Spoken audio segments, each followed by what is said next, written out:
This last week, I watched a health and fitness documentary called Don't Die, The Man Who Wants to Live Forever.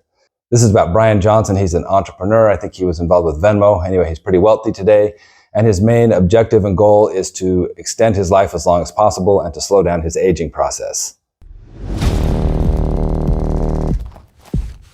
My name is Brian Johnson. I've been spending millions of dollars creating an anti-aging protocol. He claims to be one of the most studied human specimens because of all of the data he's tracked on himself. He makes that available online for others to see, and hoping that he'll make some advances when it comes to increasing his longevity and slowing down his aging process. And he wants to share that with the public and with science.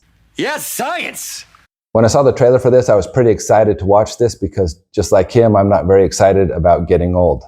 And I can relate to a lot of this because I've been tracking data on myself for a long time. In fact, a lot of people don't realize this, but I'm something of a scientist myself. For years, I've been keeping track of my weight every day, my body fat percentage, how many hours I slept. I also keep track of monthly mileage. On an annual basis, I keep track of things like height, weight measurements, cholesterol levels, blood pressure, physical fitness ability on certain areas. So I thought I was doing pretty good in that area, and I thought I was kind of detailed. But after watching this, I'm not even scratching the surface.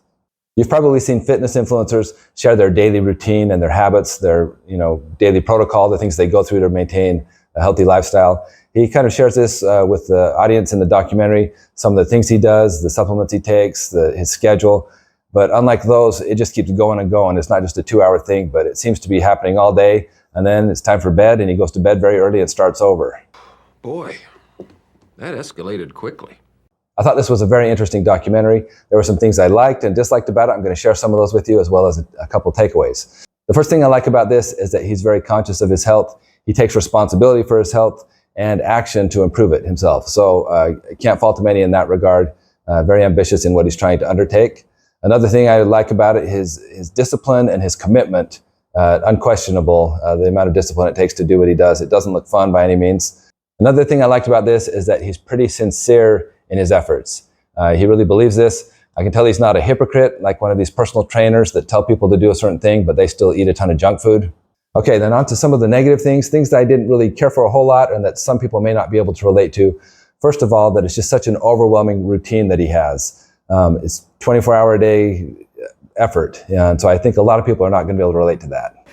Ain't nobody got time for that. Also, he's financially set. He's got great gym equipment, all kinds of medical grade machinery and equipment for testing and taking care of himself. Most people also aren't going to have those sort of resources. You see what I have to work with here. And did I mention extreme? He takes well over 50 vitamins and supplements every day. I take 54 pills. So besides the daily routine, he's got the data collection, the data analysis. He'll do things like plasma transfusions, MRIs, gene therapy. So there's lots of things here he's doing with it. Also a lot of cosmetic stuff having to do with skin and hair growth. So just a ton of stuff. Okay, I'm not trying to bash on this, but I did pick up a little bit of vampire vibes throughout this. He's got a pale complexion because he tries to avoid direct sunlight, sleeps in a dark room for many hours, doesn't even crack the curtains open on that for improved sleep quality. But the thing that really disturbed me is when I saw them doing 3-generation plasma donating. His son donated to him and he donated to his father. But it just reminded me of some of these villains we've seen over the years that suck the life out of younger people to capture their youth and remain young forever. You've probably heard people jokingly say, what good is it if you live an extra 5 years because of your healthy lifestyle, if you waste it all jogging? I can kind of see where they're coming from. You don't want to be a slave to a routine and you just want to live life. So I can see how some people might take that viewpoint on this. So despite my criticisms of this documentary, there were some good things that anyone could take away. You don't have to be super rich, have tons of equipment and procedures done, but some things that anyone can do, first of all, is exercise. Daily exercise and activity is going to be huge. Move your body. That's a huge component of living longer. The second thing, it's a no-brainer, you've been told this before, is with nutrition. Most people can afford to eat a lot less than they do. We can reduce our calories, and we should also increase the nutrient-dense foods that we eat. So eat higher quality foods and just less food overall. Most people, that's going to help their longevity over time. The third one's another easy one. That's to avoid smoking, alcohol, drugs, any sort of substances that are detrimental to our body, that are damaging. So just whenever we can avoid those sort of toxins or dangerous things, that's going to help our longevity big time also. The fourth thing is one that he actually promoted the heaviest. He put the most emphasis on this. And I came away with this, my biggest takeaway, and that is to improve the quality of your sleep. He went to some pretty extreme measures to ensure that he has good sleep every night.